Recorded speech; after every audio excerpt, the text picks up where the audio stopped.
Sabi niya, parang wala lang.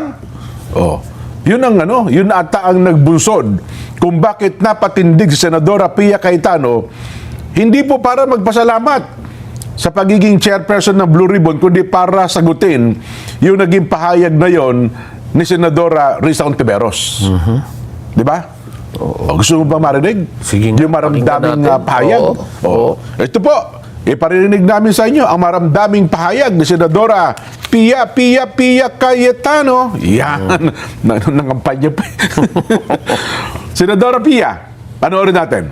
At interpolate or make my own privileged speech today as requested by the Senate President. I reserve my right to make the proper interventions at the time that the Senate President and our other colleagues agree upon. But I just want to make this quick statement. Parang walang nangyari. Yan po ang statement ng ating butihing Senadora Risa Hontiveros. Siguro po para sa inyong mga wala dito, pero para sa amin na nandito, napakaraming nangyari. Takot na takot po ako na kailangan ko na magpaalam sa mga anak ko. At yung staff ko, 2 pintuan ang pagitan ko sa putukan. Yung staff ko na si Claire, na 20 years na sa akin, nandun siya sa labas. She has a 12-year-old son. Kinuwento niya sa akin late na tumatakbo siya, hindi niya alam kung saan siya pupunta.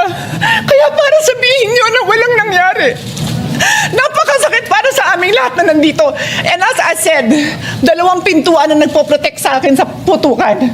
Pero yung media, yung Senate staff, yung hindi naman makauwi dahil sila ang security, sila ang elevator women and boys natin, nandoon po sila. So dear colleagues, napakarami nang nangyari. And one more thing, wala ho akong sinisisi. Pero nung pagkatapos ng lahat, pagtingin ko ng group natin, yung dating majority group, walang ni isa sa inyong nangamusta sa amin. Some of you I've known for 20 years, 10 years, and I didn't even hear any of you say, kamusta na kayo dyan? Napakasakit na sa akin.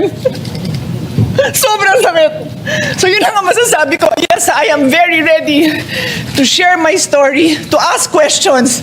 Pero kung wala ho kayo dito, huwag niyong questionin yung mga nangyari sa mga nandito. Dahil nandito kami, kasama ng staff namin, Senate staff. You have your own story, I respect that. But please respect my own story. Thank you, Mr. President. Ayun, no? Okay. Ay, kaya naman pala hindi niya mapigil talaga yung kanyang damdamin, no? Medyo na, Oo nga naman. sa nakita ko, parang bang na-insulto siya. Kasi kung sabihin mo, parang wala lang eh. Parang wala lang. Wala lang naman yun. Diba? Pero nakita mo yung ate niya, no? Senadora Loren Legarda, talaga namang kung todo ang hagod eh. Pati si Senador Joel Villanueva. Sa isang anggulo pa, makita mong parang nagpahid din ng luha, ano?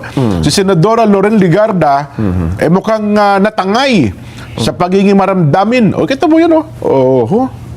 Hindi dahil sa tabi ng opisina rin ni Senator Loren Legarda nangyari yan pinto, kasi doon sa mga video nakita mo, pinto talaga ng opisina ng Senadora Loren yung di ba? Doon nagkaroon ng putukan eh. Pero kapag ganito na ang reaksyon ng isang senador, well, alam nyo, nakita natin, napaka irresponsable ng mga netizen na parang kinukutya pa. Si Senador Pia Cayetano na kesyo nag-a-acting, abay kung kayo po mismo. Meron ba mga ganun sa social media? Meron ganun sa Grabe social naman, media. Grabe naman. Alam nyo po, napaka-irresponsable ninyo na kung kayo po ay personal na nandun, would you imagine, senador na po ang nagre-react ng ganyan, hindi na po isang maliit na Juan de la Cruz. Yun. Senador na po. Kailan po natin aaksyonan ito at kailan po tayo magigising sa katotohanan na ang sitwasyon po ngayon talaga nga namang palalim ng palalim ang sugat na natatamo ng mahal nating bansa. Kasi nga, halimbawa, alam mo, kung may gulo, Kuya Benny, no? Siguro may isip mong kung ikaw senador, no? Halimbawa, may gulo sa labas. Isa sa mga pupuntahan mong opisina ng Senado, kasi alam mong safe dun eh. Di ba? Protektado ka dun eh. Yes. Di ba?